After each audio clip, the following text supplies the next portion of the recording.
sisters of mercy, they are. Welcoming in any language means a hopeful hello.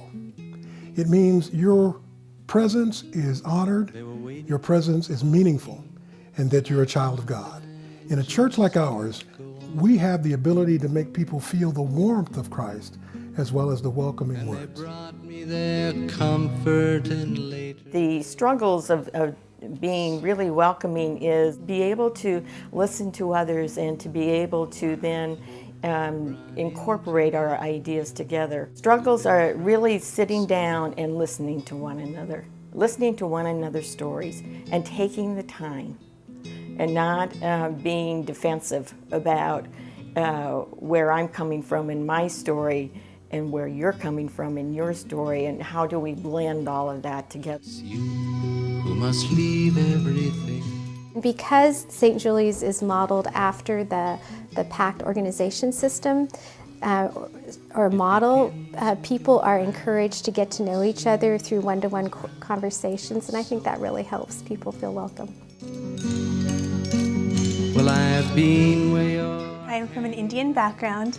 Both my parents are immigrants from India. My mom came over here because my grandma had already filed for citizenship for her, and she had already received the citizenship to come over here. My dad, however, had to stay in India for a couple more years because he was waiting for his visa.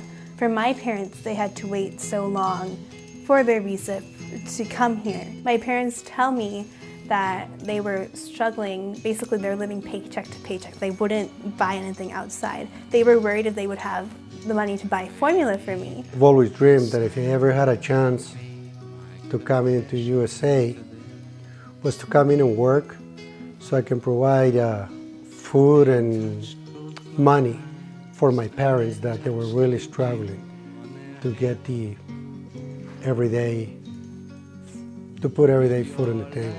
But once you get to the border, it's difficult, it's tough. You get scared, you get nervous. You just put your life right down on the line. But I guess with all the needs that you have, that's one thing they'll just leave behind and just go for it, go for the dream. My mother sacrificed herself and joined the U.S. Army to bring my father over from the Philippines. And I never really realized what people do to get to their dream. They were sleeping, I hope you run in. Be open to learning. Education is the key to diversity. The more you understand, the more you'll make the connectors to, while I've experienced the same thing you're talking about, but I never thought your culture did that.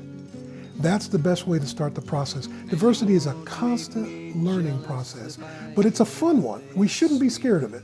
And when you have someone like Jesus, who was the one who taught us how to interact with people with diseases, or who are downtrodden by the politics of the day, or they just couldn't be equal because of their gender. He taught us just reach out and shake their hand and give them a hug and say, come on, join us, walk with us. It'll be okay.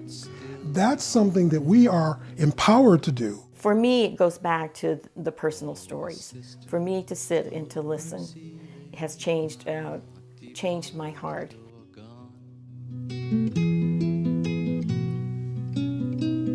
They were waiting for me when I thought that